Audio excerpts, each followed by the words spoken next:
ازيكم عاملين ايه؟ وحشتوني قوي قوي. النهارده هاخدكم معايا في جولة جميلة في مركز شباب الجزيرة.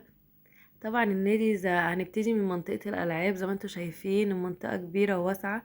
في منطقة تاني طبعا هصورها لكم بعد شوية، برضو زحمة زي ما انتوا شايفين كده. مع اني كنت رايحة في يوم في وسط الأسبوع بس كان زحمة برضو.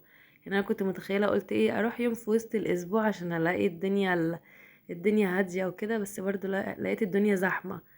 يعني اكيد يوم الخميس والجمعة والسبت الايام دي بتبقى زحمة جدا بقى، اكتر من كده كمان بكتير. بس بصراحة النادي ممتع جدا. يعني اللي هيروح هيتبسط، لو معاكم كمان اطفال هيتبسطوا جدا بالالعاب وهيلعبوا ومش هيزهقوا. والنادي بيقفل تقريبا، بيقفل الساعة 11 تقريبا، من الصبح لغاية الساعة 11. ودي المنطقة الاولى بتاعت الالعاب. في منطقة تانية، انا كده خارجة من المنطقة الاولى ورايحة على المنطقة التانية.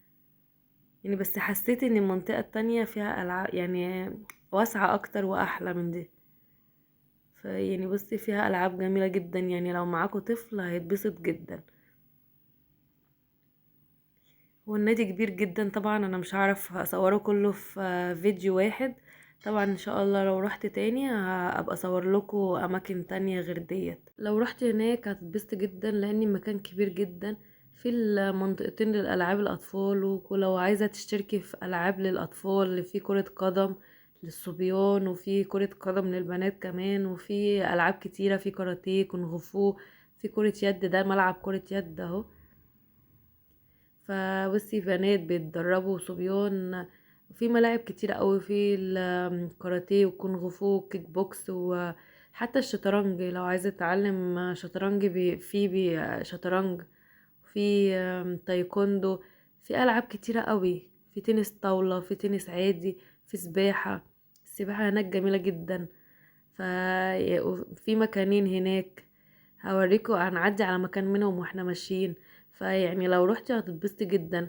وفي ينفع انا مش عضوة هناك، ودخلت بقطع تذكرة ب25 جنيه. تقريبا يوم الجمعة والسبت بتبقى اغلى، تقريبا بتبقى ب30. ومش عارفة تقريبا في المواسم او الاعياد بيبقى ب50 حاجة زي كده. بس انا عشان روحت في يوم في وسط الاسبوع كانت التذكرة ب25 جنيه.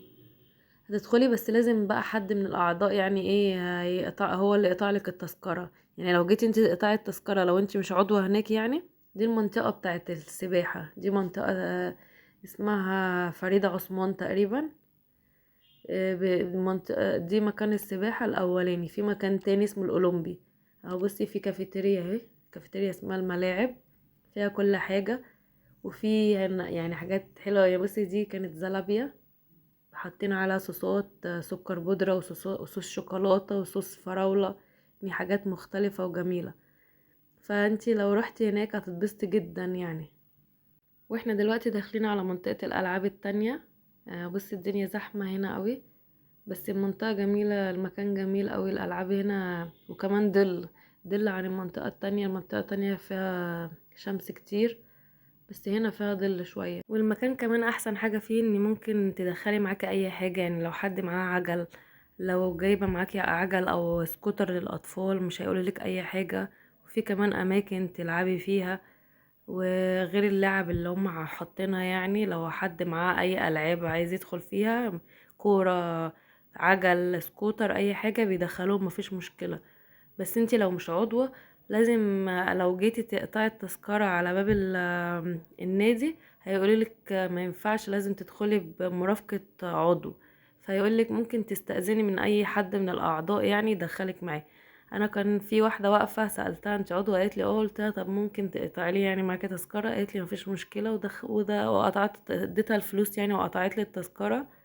ودخلنا عادي مفيش مشكلة. وممكن كمان لو انت اشتركتي في اي لعبة جوه يدخلوكي، مش لازم بقى اعضاء ولا هتدخلي مع حد ولا الكلام ده. لو انت مشتركة في اي لعبة جوه لولادك، او مشتركة ليك انت في جيم جوه وفي حاجات كتيرة ممكن تشتركي فيها، هيدخلوك عادي. وبس كده جولتنا خلصت النهاردة، ويا رب تكون الجولة عجبتكم. واشوفكم في فيديو قريب ان شاء الله. سلام.